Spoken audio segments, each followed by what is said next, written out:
उन्होंने शेर के मुंह में हाथ डाला है, इनकी मैं नस्लों को तबाह कर दूंगा। रे मामा जरा आंख बंद कर, सोच के देख, अंधेरा थिएटर, सीट पे बैठी पब्लिक और तभी एक बंदा एंट्री मार रहेला। एक हाथ में सिगरेट, दूसरे हाथ में पिस्टल, चलने का स्टाइल ऐसा जैसे पूरा सिनेमा हॉल उसके बाप का होएगा। पीछे बजता है हवा हवा सॉन्ग। अब पब्लिक सीटियां मार रहेली, कोई चिल्ला रहेला भाऊ आ गया रे, कोई बोल रहेला ये तो बस्ती का सुप्रीम कोर्ट है रे। लेकिन सुन मामा, ये जो तू स्क्रीन पे देख रहेला ना, ये सिर्फ संजय दत्त नहीं है रे, ये असल में कराची का वह पुलिस वाला है जिसका नाम सुनते ही पंटर लोग पैंट में मुद्द देते। नाम एसपी असलम चौधरी। अब यहाँ पे ब्रेक मार और सवाल सोच, पुलिस वाला है लेकिन एंट्री ये विलन जैसी कैसे? सिस्टम का आदमी है लेकिन चाल ढाल डॉन जैसी। क्यों मामा? क्योंकि ये कोई साधारण मामू नहीं था रे, ये था एनकाउंटर स्पेशलिस्ट। ये था वो बंदा जिसके लिए कानून किताब नहीं, वह हथियार था जो चलते फिरते किसी को भी ठोक डालता। अब समझ ले पहले कराची को।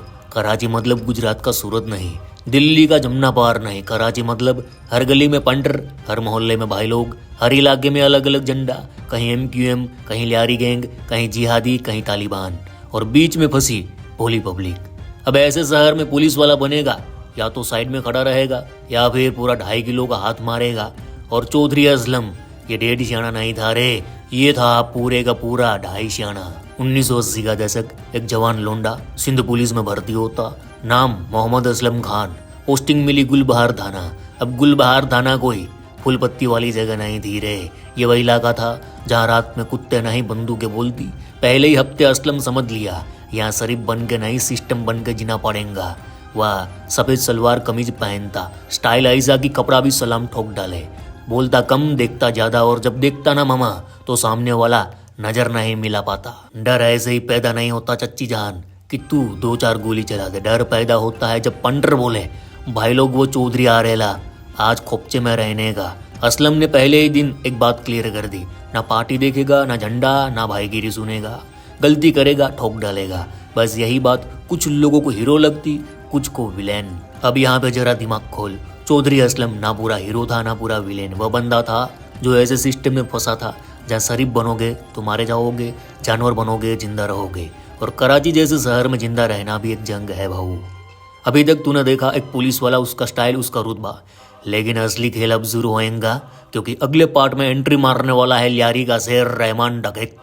वही रहमान जिसने चौधरी असलम को पुलिस से जंग पे उतार दिया।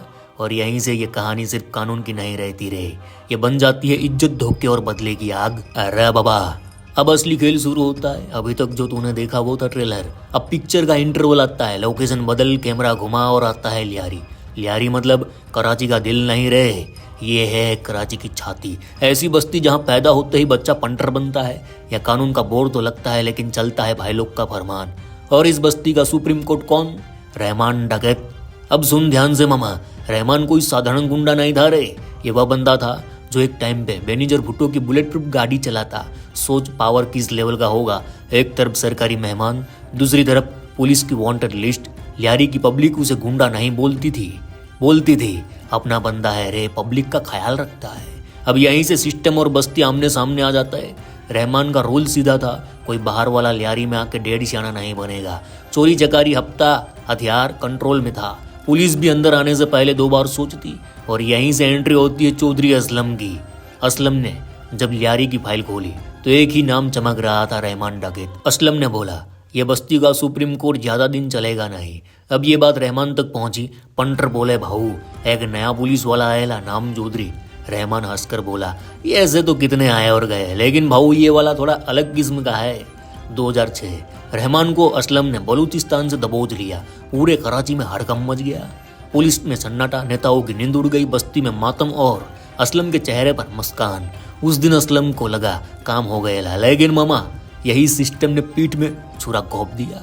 भाऊ अब ध्यान से सुन, करीब 5 करोड़ रुपये इधर उधर हुए और रहमान पुलिस कस्टडी से ऐसे बाहर आया जैसे 5 सितारा होटल से चेकआउट कर आ रहेला। न हथकड़ी, न मार, न जेल, बस मेहमान था, चला गया।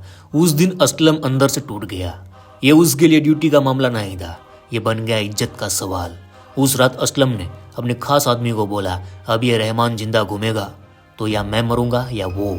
अब समझ ले भाऊ, जब पुलिस वाला ऐसी बात बोले ना तो पिक्चर हैवी होने वाली है रे। 2009 बिन कासिम इलाका, सूचना मिली रहमान मूव कर रहा है। असलम खुद ऑपरेशन पे उतरा, गोली चली, गोलियां चली, ढाए ढाए ढाए, तबाही मची। रहमान डकैत निपटा दिया गया। पुलिस बोली एनकाउंटर किया, बस्ती बोली बदला लिया गया। सच क्या था आज भी बस्ती और सिस्टम अलग अलग बोलते हैं। रहमान मरा लेकिन कहानी खत्म नहीं हुई। लियारी की रीढ़ टूट गई लेकिन गैंग खत्म नहीं हुआ। पंटर छोटे मोटे डॉन बन गए और असलम अब्बा सिर्फ पुलिस वाला नहीं था रे, अब्बा बन गया सिस्टम का हथौड़ा। इस एनकाउंटर के बाद असलम का नाम कुछ के लिए भगवान, कुछ के लिए शैतान, पुलिस में डर, अपराधियों में खौफ और तालिबान की लिस्ट में एक नया नाम जुड़ गया, असलम चौधरी। अरे पठान, यहाँ से कहानी सीधी नहीं जाती, यहाँ से कहानी फिसलती है। अब यहाँ से हीरो विलेन का खेल गड़बड़ हो जाता है। लोकेशन पकड़ 12 अप्रैल 2012 लियारी। रहमान डकैत को ठोक दिया गया लेकिन ये मत सोच मामा की बस्ती शांत हो गई, नहीं है रे। रहमान के बाद हर पंटर लोग को लगा अब मैं भी भाऊ हूँ। छोटे मोटे डॉन, छोटे मोटे गैंग, हर गली में अलग झंडा, गोलियां रोज की बात, न्यूज में लाशों का जिक्र और ऊपर से तालिबान का साया। अब सरकार बोली बहुत हो गया रे, अब ऑर्डर आया लियारी को साफ कर दो। जिम्मा सौंपा गया असलम चौधरी को। पूरी तैयारी के साथ वो मैदान में उतरा। ये कोई मामूली रेड नहीं थी रे। 3000 पुलिस वाले, बख्तरबंद गाड़ियां, एपीसी स्नाइपर्स। ऐसा लग रहा था जैसे कराची में युद्ध छिड़ गया हो। चारों तरफ से लियारी सील, ना अंदर जाना ना बाहर आना। बस्ती की पब्लिक बोली लंका लग गई रे। पुलिस को लगा भाई लोग डर जाएंगे लेकिन भाई लोग भी तैयारी में बैठे थे। पुलिस पर आरपीजी रॉकेट लॉन्चर से हमला कर दिया और धराधर पुलिस वाले जमीन पर गिरने लगे। 8 दिन तक बिजली बंद, पानी बंद, खाना बंद। बस्ती में बच्चे रो रहे, औरतें चिल्ला रही, बूढ़े लोग दुआ मांग रहे और बाहर पुलिस का घेरा। अब सवाल उठता है भाऊ, इतनी फोर्स होने के बाद भी असलम अंदर क्यों नहीं घुसा? यही सवाल आज लियारी पूछती है। अब आजा सबसे भारी सीन पे। एक एम्बुलेंस राशन लेकर अंदर जाने वाली थी। पब्लिक बोली अरे भाऊ बच्चों के लिए खाना है, लेकिन असलम को खुफिया जानकारी मिली इसी एम्बुलेंस में हथियार जा रहे हैं। अब यहाँ असलम रुका, उसने चाकू निकाला और बोरी काट दी। दाल, आटा, चावल सब सड़क पे फैल गया। अब भाऊ यहीं पे कहानी उल्टी हो गई।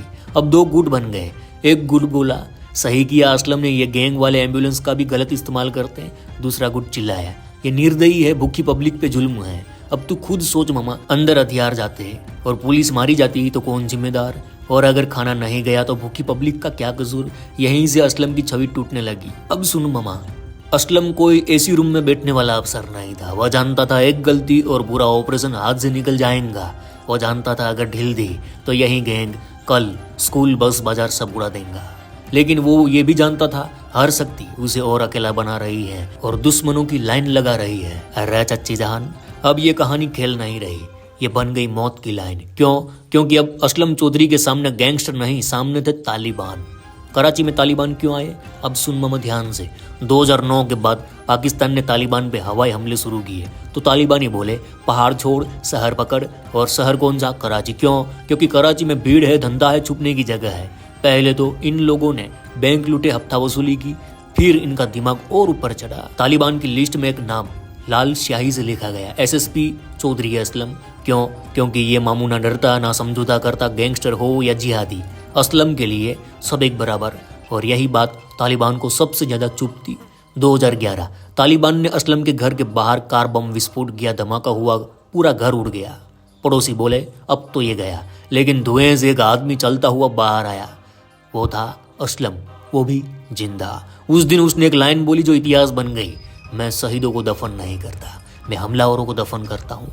अरे भाऊ, उस दिन के बाद वो पुलिस वाला नहीं रहा, वह बन गया तालिबान का जिद्दी दुश्मन। अब जरा गिनती सुन, 1 नहीं 2 नहीं, पूरी 9 बार असलम पे जानलेवा हमले हुए।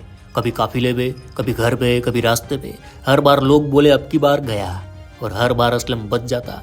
कराची में किस्से चलने लगे, ये मामूल लोहे का है, इसको गोली नहीं लगती, ये मौत को भी ठोक डालता।